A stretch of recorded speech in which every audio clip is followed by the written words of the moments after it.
Right, it is the moment you guys have been waiting for. So part 6, the time that I became a Jehovah's Witness, married a member of the congregation only to find out that he is in fact a pedo. If you have yet to watch parts 1 through 5, please go back and do so, because I'm going to pick up right where I left off in part 5.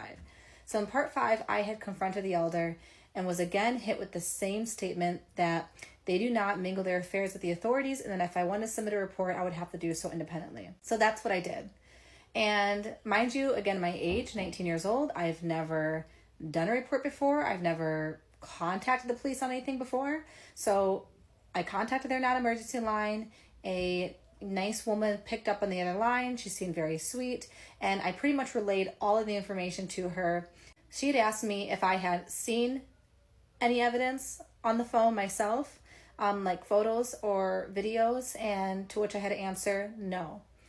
Like I said, my husband at the time would take these photos and videos, and then he would say he would do whatever he did with them, and then he would delete them when he was done.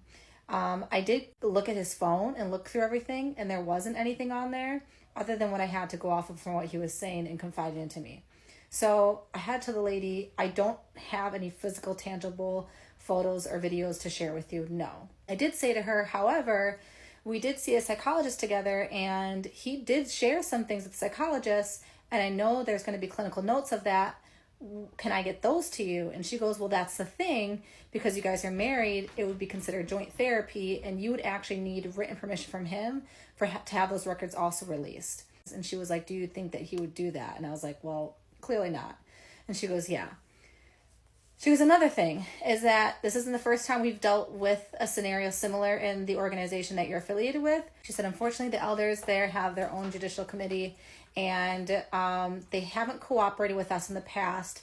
Do you feel as though they're going to cooperate with you now? And I said, actually no, because, they even said to me that they weren't going to make a report. And she's like, yeah, we would need them to hand over and provide us with anything that was mentioned to them, because we would use them also as testimony. And I was like, gotcha. So she was like, unfortunately, we're kind of at a roadblock here. She goes, I 100% believe you're going through this, and this is what you're experiencing. It's very unfortunate.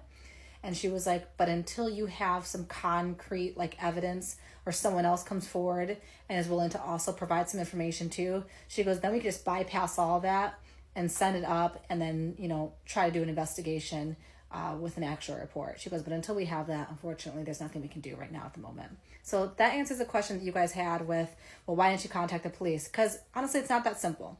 I thought it was, but clearly it's not. Remember, he's going to get disfellowshipped, but that doesn't stop him from still going to the congregation. It still puts him in the realm of all these people, so it doesn't stop him from using the restroom. Disfellowshipping stops him from going door to door, participating, and then communicating directly with the members of the congregation. But he can still obviously walk in the congregation as free as he would like. There's no restrictions there. So because he already knew he was going to get disfellowshipped, he had already started leaving as soon as the meeting was over. I would stay behind. So it was already giving signal that something was up and something was happening. So I have yet to confront the parents at this point. Before I share with you guys how I confronted the parents, remember in the earlier parts, I had stated that it almost felt like I was being guided through this experience, because I kept having these sensations come up in my body, and I felt like I needed to press this issue further with him and extract information, because I felt like something was being concealed from me. Remember when I said that to you guys? So I just want to share a couple of the similar coincidences that had happened throughout this scenario. And I want to start with my ex-husband. So before we even began our courtship, I remember seeing him and his family together, and the first thought that came to my head was, well, the guy who is pretending to be his biological father is not truly his biological father. Nothing like this dad at all. Sure as shit, comes to find out that's not his biological father. The mom had actually had an affair, and she got pregnant by another guy. He agreed to continue being in this marriage and raising the kid as his own. But while we were together, it came out that this was, in fact, not his biological father, and that his biological father actually lived fairly close to us. So it was some things that I kind of felt like I had insight on that most people would have been like, what are you doing? Why are you even entertaining crazy stuff like that? Well, so here's the thing. We eventually did meet his bio dad. His bio dad, by the way, spitting image of him, 6'2", It makes sense. 5'3" mom, 6'2" dad makes 5'10" guy. It all makes sense. And he looks just like him. You guys want to know the craziest thing, which again is kind of like, what a coincidence. What are the odds? What are the chances? And why sometimes I feel like I was spiritually led through this scenario for all this to come out. Bio dad of my ex-husband is my little sister's friend's dad, a friend that she had when we were in elementary school. So mind you, I'm 19, married to this person.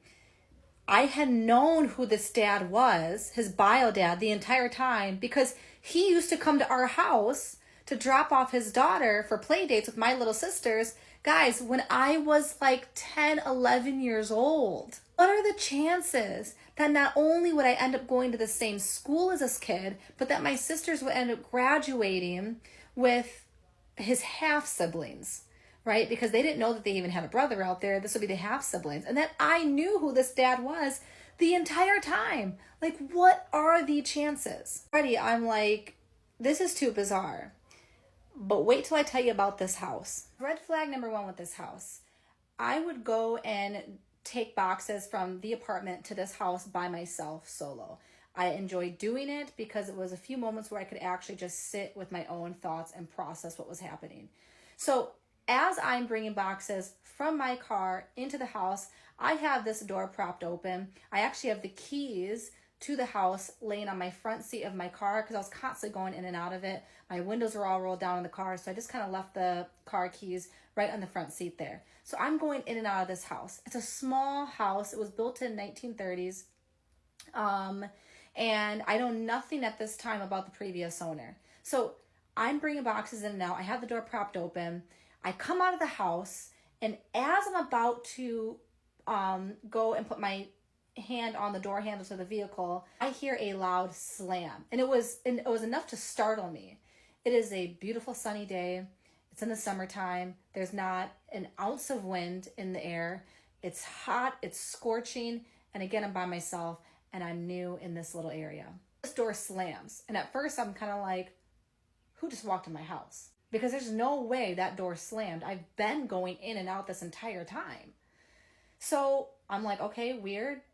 That's odd. My heart starts doing this little palpitations. I walk up the 2 steps, put my hand on the door. You guys, it is locked. Not jammed, full-blown locked.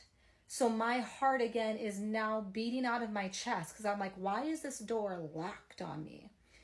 And I'm like, this can't be. It's gotta be, it's an old house. It's an old house. It's just jammed. That's all it is. That's what's happening here. So I go to my car, grab the keys out of that seat. It has the house key on it. And I walk up to the door, and part of me is kind of like, Shandi, don't even try to unlock it because it's not locked. Right? It's not locked. So I put the house key in the door, and I hear the click. I turn the key over and I hear the click, and I'm like, oh, someone's in my house. And so as that happens, you guys, I turn the handle and I open it just a little bit. And I did not go back in the house, by the way. I opened it just a little bit just to confirm. Oh no. Someone locked me out of this house. So I call my mom. I run back to the car. I call my mom. I'm crying on the phone. I'm like, Mom, this is so spooky. I'm here by myself. She's like, well, you sure no one went in the house? No one walked in the house.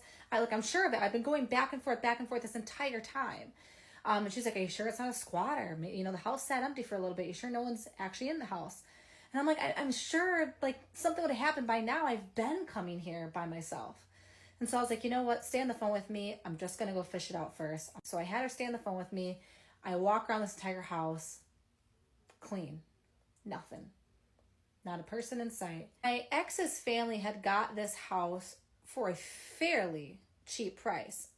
Given the area we live in and the lake that it was on, surprisingly cheap. As I would spend time at this house, moving things to and from, you would meet neighbors. People would kind of walk by and wave, and you'd go talk to people and introduce yourself. So that's kind of what I was doing. I was talking with people, introducing myself. Tell me why, on 3 separate occasions, I had asked, so can you tell me anything about the owner and the person who lived here? Every single person would just go like, yeah, so, there is an HOA fee and you just got to make sure that when you go to the beach, you yada, yada, yada, yada. And I'm like, why is everyone ignoring this question? I keep asking who owned this house. So I had to actually search up from city records, search up this house to find the name of the person who had previously lived in this house. You guys want to know something? Mind you, the ex-family bought this house before I was even going to marry my husband at the time. So this had already been in motion. This is already a thing. Tell me why they purchased a house where the previous owner had unalived himself in the basement with a shotgun because there was an FBI raid because he was part of a sex trafficking ring and a child pornography ring.